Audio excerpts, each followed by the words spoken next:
रामायण कथा। सीता की खोज। लक्ष्मण से प्रेरणा पाकर सुग्रीव ने अपने युद्धपतियों के साथ रामचंद्र जी से मिलने के लिए प्रस्थान किया। एक पालकी मंगाकर उसमें पहले लक्ष्मण को आरूढ़ किया गया, फिर स्वयं भी उसमें जा बैठा। शंखों और भेरियों की ध्वनि करते हुए सहस्त्रों वीरों के साथ सुग्रीव वहां पहुंचा, जहां श्री रामचंद्र निवास कर रहे थे। लक्ष्मण को आगे कर और हाथ जोड़कर विनीत भाव से सुग्रीव श्री रामचंद्र के सम्मुख खड़ा हो गया।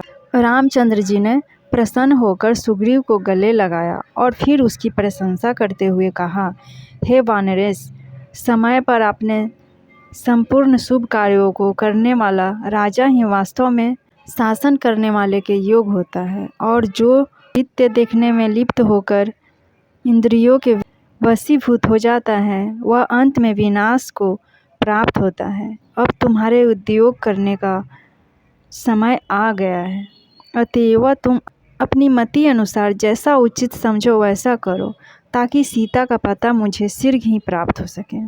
श्री राम के नीति युक्त वचन सुनकर सुग्रीव ने कहा, हे प्रभु, मैं तो आपका अकिंचन दास हूँ, मैं आपके उपकार को कभी नहीं भूल सकता। जनक नंदिनी जी की श्री खोज करवाने के उद्देश्य से मैं इन सहस्त्र वानर उत्पत्तियों को लेकर यहाँ उपस्थित हुआ हूँ।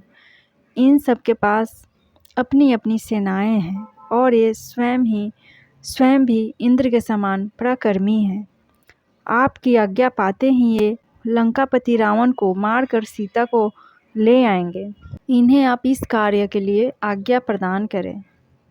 सुग्रीव की उत्साहपूर्वक बात सुनकर राम बोले, राजन, सबसे पहले तो आप इस बात का पता लगाना चाहिए कि सीता जीवित है भी या नहीं।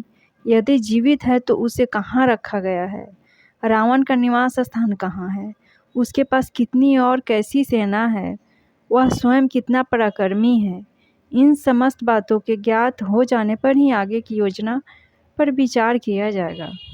यह कार्य ऐसा है जिसे न मैं कर सकता हूँ और न ही लक्ष्मण, केवल तुम ही अपनी सेना के द्वारा करवा सकते हो। राम के वचन सुनकर सुग्रीव ने अपने युद्धपतियों को बुलाकर कहा और आज्ञा दी, हे वीर महारथियों, अब मेरी लज्जा और श्री रामचंद्र जी का जीवन तुम लोगों के हाथ में है। तुम 10 दिशाओं में जाकर जानकी जी की खोज करो। उन सभी पर्वतों की दुर्गम कंदराओं, वनों, नदी तटों, समुद्री द्वीपों, उपत्यकाओं और उन गुप्त स्थानों को छान मारो जहां उनके होने की शंका है। आकाश, पाताल, भूमंडल का कोई भी स्थान छिपा नहीं रहना चाहिए। 1 मास के अंदर जानकी जी का पता मिल जाना चाहिए। यदि इस अवधि में उनका पता न लगा सके तो तुम स्वयं का वध हुआ समझो। फ्रेंड्स, आगे की कहानी मैं दूसरे वीडियो में लेकर आऊँगी। मेरे वीडियो को लाइक शेयर एंड सब्सक्राइब जरूर कीजिए। थैंक यू, नमस्कार।